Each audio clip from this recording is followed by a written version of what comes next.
Hello and happy Monday. My name is Michael Leeserman here with the Trial Guide's tip of the day. It is September 16th, 2024, and today's tip comes from David Ball on Damages 3. Here to read the tip is David Ball. Thank you for being here, David. Thanks, Michael. My pleasure. This quote says, if your facts and arguments do not argue the, let me start that again. If your facts and arguments do not anger the jury, neither will your display of anger. Stay slightly less angry than you think the jury already is, and save your outbursts for specific and rare moments. All right. So you're talking about something that, about anger and how much anger should you show. Talk about this for us. Well, this is the old wisdom. It is not quite accurate. It's the old, everybody taught this. It's just me, so I'll blame everybody else too. Save your outbursts for never. Don't do it.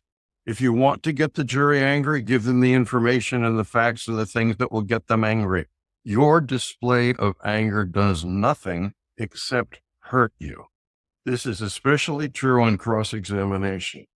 Sarcasm, anger, high-pressure tactics. Jurors hate it. It's the single most common complaint they have about lawyers.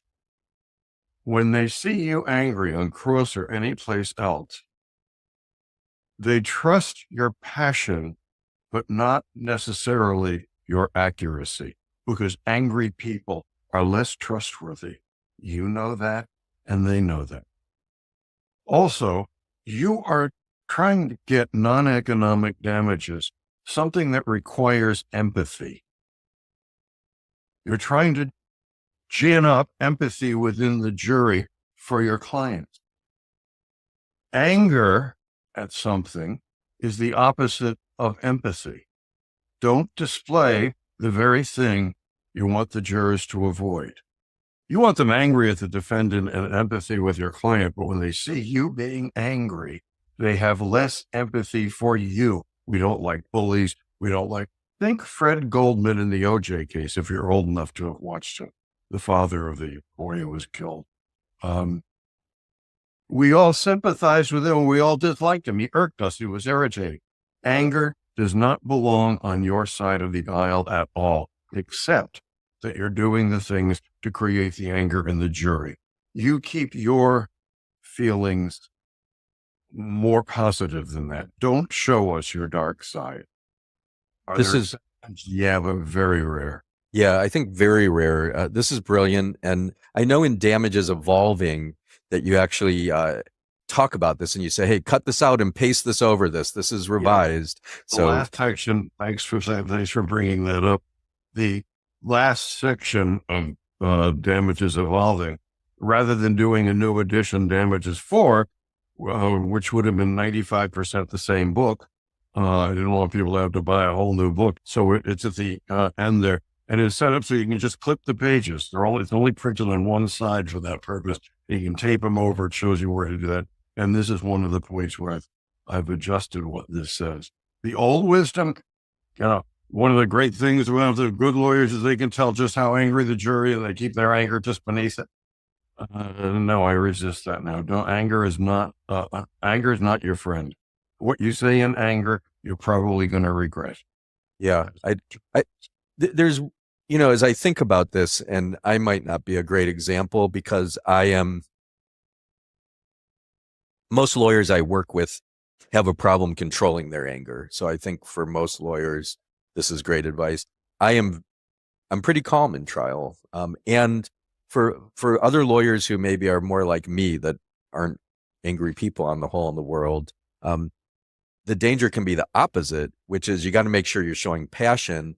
And I think that if I've ever shown anger in trial, it's maybe been, again, equanimity throughout, and maybe on the second close, if they've done something that's just outrageous, now you can show maybe a little bit some indignation.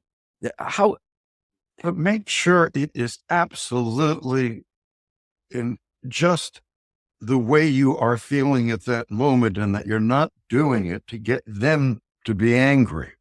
That doesn't Absolutely. work. That doesn't work. You take, as soon as you're angry for that reason, I think you're taking it from the jury. Anger at another person, you think about it in your everyday life. Anger at another person either makes you part of a mob with that person, or it repels you from that person. And you cannot control which. So don't create a negative juror who's far more negative because you had that angry or sarcasm or whatever, pleasure in winning a cross, whatever that means. The odds are too high that you will alienate the very jurors that your jurors in deliberations are going to have to try to work on. Yeah. Absolutely right. Absolutely wise as always. Listen to David Ball. Do it. Just do it. That's right. All right. Thank you so much for being here. Unencouraged.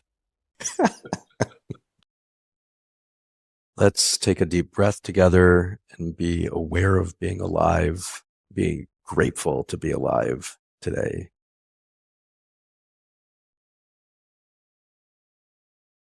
May we work today to reduce suffering in the world. May our efforts as lawyers and as people help to repair the world. May we fiercely and compassionately advocate for our clients and champion their stories this Monday. All right, I'm going to ring a bell 3 times now. This can take you into a meditation practice, a prayer practice, or just remind you it's Monday. Go out, do good things, and have fun while you're doing it.